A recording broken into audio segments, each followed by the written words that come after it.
कंचन तिवारी इस टाइम पर मायके में गई हुई हैं। उन्होंने अपनी परेशानी भी बताई है कि मुझे मायके क्यों भेजा गया है। आई नहीं है, वो भेजा गया है उनको मायके।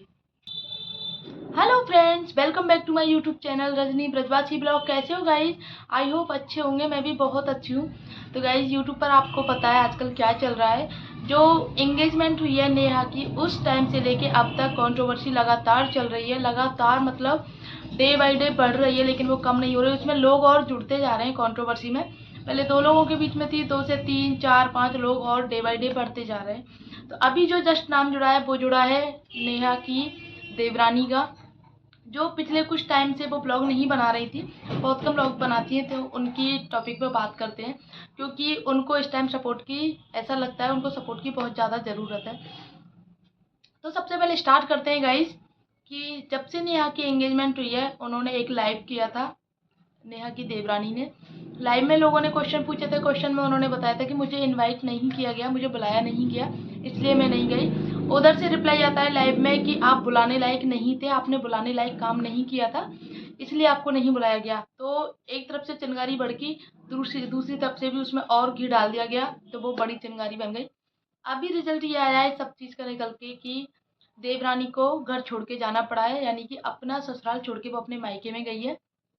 सुनने में आया उसने कुछ कुछ जो टॉपिक है वो खुल के नहीं बताए हैं, लेकिन जो हिंट दी है ना वो दी है कि मुझे भेजा गया है ससुराल से मायके, मुझे भेजा गया है किसी टॉपिक की वजह से। वो टॉपिक क्या है वो बता देती हूँ। वो टॉपिक है जो कंचन तिवारी ने, उनकी देवरानी का नाम है कंचन तिवारी। कंचन तिवारी ने अपना ब्लॉग बनाया था, वीडियो वगैरह जो बनाए थे उन्होंने, जो उनके कमेंट आते हैं उनके ब्लॉग के नीचे, उनके वीडियो के नीचे, उन कमेंट पे वो रिप्लाई कर देती है। सीधी सी बात है कि मतलब आप क्यों नहीं गए, कि मुझे बुलाया नहीं गया, मतलब ऐसा ही कुछ रिप्लाई कर दिया था उन्होंने।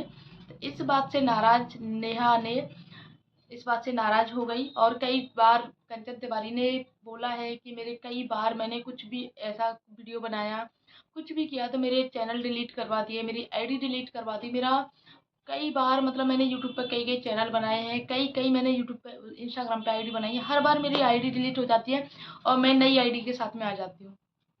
तो गाइज एक चीज़ बताओ आप लोग, जो ससुराल में नहीं है, जो अपने मायके में है, उसके पति की डेथ के बाद में, पति के जाने के बाद में वो अपने मायके में है वो, और देवरानी जो है उनके ससुराल में रहती है।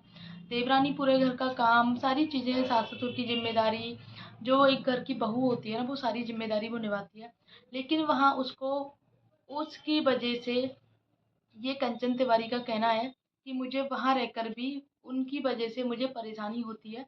घर में अगर मैं कुछ भी कहती हूँ तो मुझे फ़ोन करके ये चीज़ के लिए मना कर दिया जाता है, किसी और के लिए फ़ोन, और के पास में फ़ोन किया जाता है कि ये वीडियो डिलीट करवाओ, ये करवाओ, ये चैनल डिलीट करवाओ या ये करवाओ।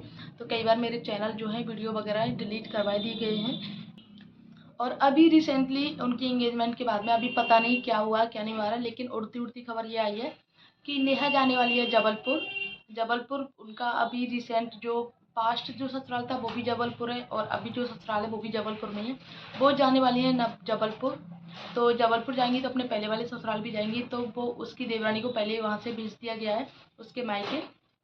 इस चीज़ को लेके देवरानी, देखो कोई भी बहू हो घर की, कोई भी हो, चाहे छोटी बहू हो चाहे बड़ी बहू हो, अगर उसको एक बहू के चलते दूसरी को रिस्पेक्ट नहीं दिया जाता है, उसको मतलब एक तरह से इग्नोर किया जाता है, तो उसको दुख होगा ही होगा। और कंचन तिवारी का कहना है मुझे हर बार इग्नोर किया गया ससुराल की तरफ से। तो कंचन तिवारी की कुछ कुछ बातें सही महसूस होती हुई दिखती हैं, क्योंकि उन्होंने बोला था जो भी कमेंट आते हैं नेगेटिव पॉजिटिव मैं उनके रिप्लाई करती हूँ, कुछ के रिप्लाई करती हूँ, कुछ के नहीं करती। इस चीज़ का गलत मतलब निकाल लिया जाता है दूसरे पर्सन के द्वारा। तो अभी आप लोगों ने देखा होगा इसका रिजल्ट कि उनके कमेंट जो हैं ऑफ हो गए हैं, वो मायके गई हुई हैं। उन्होंने ये बात भी बताई है कि उनकी तबीयत ख़राब है और मुझे मायके में क्यों आई हूँ वो मैं बात अभी नहीं बता सकती, वो पर्सनल है। तो उनकी बातों से हिंट लग रहा था कि उनको भेजा गया है मायके। तो उनको किस हद तक परेशान किया जा रहा है, ये चीज़, वो अभी उनका कहना है कि वो अभी चुप नहीं रहेंगी। आगे आने वाली जितनी भी वीडियोज़ हैं वो सारी सच्चाई जो है सामने वाले की बताएँगी। तो अभी देखना ये है कि कंचन तिवारी अपना जो ब्लॉग है वो मतलब आगे का वीडियो नहीं बनाती हैं, या बनाती हैं जो भी सच के सामने लाने की वो जो बातें कर रही हैं, वो सच सामने लेके आती हैं या नहीं लेके आती है, वो तो आगे आने वाला टाइम ही बताएगा गाइज़। दूसरी तरफ गाइज, सचिन का ये टॉपिक है कि सचिन ने बोला था लाइव में आके कि मुझे इनवाइट किया गया था। लेकिन किसी और पर्सन ने, किसी और क्रिएटर ने बोला है कि उनको इनवाइट नहीं किया गया था।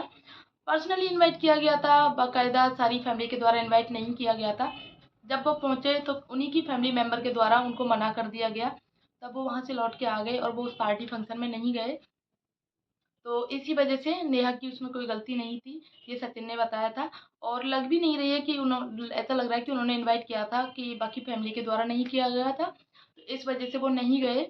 और इसी वजह से उन्होंने सोचा होगा कि मैंने जिसको फैमिली माना, अपनी फैमिली से ऊपर जिसको माना, उन्होंने ही मुझे इग्नोर कर दिया। तो हो सकता है इस चीज़ का बुरा लगा हो उनको, और घर पे आके वो अपनी मम्मी के गले लग के रोए हों। और मनीषा ने इस चीज़ को उठाया भी हो कि आपने देख लिया कि बाहर वालों से आप दोस्ती रखोगे, रिश्ता रखोगे तो क्या हाल होता है, किस तरह से इग्नोर कर देते हैं, किस तरह से साइड कर दिया जाता है। तो उसी वजह से सचिन और मनीषा की लड़ाई हो गई होगी, ऐसा लगता है। कुछ जो अफवाहें चल रही हैं उनके द्वारा मनीषा ने सचिन को समझाया हो या फिर कुछ करा, लेकिन सचिन जो है ना, बात बात में इस चीज़ को बीच में लेके आ जाता है कि मनीषा को कोई भड़का रहा है सचिन मनीषा को अलग करने की। तो कोई थर्ड पर्सन आपके बीच में आना ही नहीं चाहिए। पहली बात तो हस्बैंड वाइफ के बीच में किसी थर्ड पर्सन के आने की ज़रूरत ही नहीं है कि आपके रिश्ते के लिए कोई थर्ड पर्सन आपको भड़काए और आप भड़क जाओ। आपका रिश्ता इतना कमज़ोर तो होगा नहीं कि आप थर्ड पर्सन के आने से भड़क जाओ, कि अलग होने का डिसीजन ले लो या फिर कुछ भी ले लो। आपके अपने अपने जो अंदर की पर्सनल बातें आप थर्ड पर्सन को बताते क्यों हो, चाहे वो कोई भी हो। यहाँ तक कि आप हस्बैंड वाइफ की बातें आप अपने माँ बाप को भी नहीं बता सकते हो, अगर चीज़ें सॉल्व हो सकती हैं तो। और चीज़ें थोड़ी बिगड़ गई हैं तो आप उसमें बड़ों को इन्वॉल्व कर सकते हो सिर्फ, लेकिन फैमिली मेम्बर को, बाकी और किसी को नहीं। क्योंकि बाहर वाले जो हैं आपका सिर्फ मजाक बनाएंगे, उस टाइम पे आपका दुख में दुखी होकर आपको आपसे सारी बातें निकलवाएंगे और बाद में आपका मजाक बनाएंगे। तो बाहर वालों के सामने तो अपने घर की बातें कभी नहीं बतानी चाहिए। यही किया उनका कहना था कि मेरे पास जो भी कमेंट आते थे मैं उन कमेंट का रिप्लाई कर देती थी, और वही जो घर वाले लोग थे, घर का मतलब रिश्तेदार होते हैं, फैमिली मेम्बर्स होते हैं, उन्होंने वो स्क्रीनशॉट लेके दूसरी तरफ दिखा दिए कि देखो तुम्हारे बारे में ये बातें बोली गई हैं, जबकि मेरा इंटेंशन कोई नहीं होता था, कुछ नहीं होता था। उसका कहना था कि जो मेरे मन में होता है ना मैं बोल देती हूँ, लेकिन उन सब चीज़ों का गलत मतलब निकल गया, मुझे ही गलत दोषी ठहराया गया पूरी फैमिली के द्वारा। सारी चीज़ें मैं गलत हो गई, हर बार गलत हो गई। एक बार इंसान गलत होता है, हर बार गलत नहीं होता है, लेकिन मुझे हर बार गलत बोला गया। मैंने हर किसी के लिए किया, रिस्पेक्ट, सम्मान, जो भी चीज़ें होती हैं सारी चीज़ें की, लेकिन बदले में मुझे ही बदनाम किया गया, बदले में मुझे ही मतलब ये चीज़ें दिखाई गई कि तुम हमारी फैमिली से अलग हो। उसका कहना था कि जब भी मेरे मम्मी पापा आते हैं तो अकेले बैठ के ड्राइंग रूम से चले जाते हैं, कोई बात तक नहीं करता मेरी फैमिली मेंबर से। मतलब मेरे ससुराल वाले मेरे मम्मी पापा से बात तक नहीं करते हैं, क्योंकि उसका भाई नहीं है। वही उनकी ज़िम्मेदारी समझते हैं, वो 2 बहनें हैं, वो उनकी ज़िम्मेदारी भी उठाती है, सारी चीज़ें करती है, तो हो सकता है इसकी वज़ह से ससुराल वालों को परेशानी होती हो। और कंचन तिवारी को पहले लोग गलत समझ रहे थे, लेकिन अभी लोग उनके सपोर्ट में हैं कि तुम पहले गलत, हमें लगता था कि पहले तुम गलत हो, क्योंकि एक साइड की सच्चाई आप सुनते हो ना, एक तरफ की सच्चाई सुनने के बाद में आप दूसरे के बारे में राय बना लेते हो, जबकि ऐसी नहीं बनानी चाहिए। जब तक आप दोनों तरफ की सच्चाई नहीं सुन लेते हो, तब तक आपको नहीं बोलना चाहिए। और ऐसा ही हुआ है, आपने देखा होगा सरिता के मामले में। सरिता को एक तरफ की बातें सुन ली आपने और सरिता को गलत बोल दिया। सरिता उस टाइम पे चुप लगा गई, क्योंकि उसका टाइम खराब था, उसका समय खराब था, उसका समय सही नहीं चल रहा था, उसकी बेटी की तबीयत खराब थी, कुछ भी मान लो आप, तो उसने चुप रहना ही सही समझा। उसको लोगों ने इतनी गालियाँ दी, इतना सुनाया उसको लोगों ने कि तुम इतने टोन में बात करती हो, ये करती हो, वो करती हो, सारी चीज़ें। और दूसरी तरफ सारे लोग हो गए थे, लेकिन किसी ने कुछ नहीं किया। कहते ना, समय का फेर ऐसा आया कि जो उसके नेगेटिव थे वो पॉजिटिव हो गए, पॉजिटिव थे जो वो नेगेटिव हो गए। और एक कम्युनिटी लगी है कि आजकल लोग मेरे बारे में ही सोचते हैं, दुश्मन दोस्त जो भी है मेरे बारे में ही सोचते रहते हो, तो ऐसा नहीं है। नेगेटिव भी है, पॉजिटिव भी है। ज़्यादातर आजकल बातें होती है वो नेगेटिव बातें होती हैं, तो उस चीज़ को भी लेना चाहिए कि लोग जो है नेगेटिव क्यों बढ़ रहे हैं मेरी तरफ। ऐसा क्या हो गया एंगेजमेंट की बात से कि लोग जो है पॉजिटिव ही पॉजिटिव थे, वो लोग नेगेटिव क्यों हो गए इतने ज़्यादा। इस चीज़ पर भी आपको ध्यान देना चाहिए कि ऐसा नहीं है कि आप मतलब एक उसका खिताब लेके हो, ऐसा नहीं है।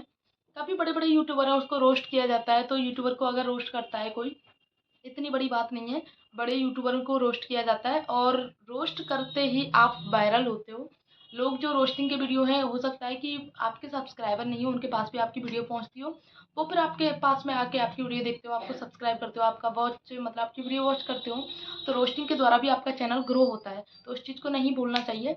नेगेटिव और पॉजिटिव दोनों को साथ में लेके चलना चाहिए, कि ऐसा नहीं है कि मेरी लाइफ में नेगेटिव लोग नहीं हैं, ऐसा तो कोई नहीं है कि आपकी लाइफ में नेगेटिव नहीं हो। अभी कितने सारे लोग आपकी लाइफ में नेगेटिव आ गए, कितने सारे लोग। और रिसेंटली देखो आप, जो सचिन आपको भाई मानता था, सचिन ने अपना जो थम वो यूट्यूब का जो लोगो है वो चेंज कर लिया है। और सचिन, आप बीच में थी, इधर सचिन थे इधर मनीषा थी, लेकिन आप दोनों हस्बैंड वाइफ का लोगो लगा लिया, आपको हटा दिया है। आपने अपनी लाइफ से उनको निकाल दिया, उन्होंने अपनी लाइफ से आपको निकाल दिया। तो दोनों तरफ से ताली बजती है, एक तरफ से ताली नहीं बजती है गाइज। तो आई होप गाइज आप लोगों को सारी चीज़ें समझ में आ गई होंगी। तो बस आज के लिए इतना ही, मिलते हैं नेक्स्ट व्लॉग में, तब तक के लिए बाय।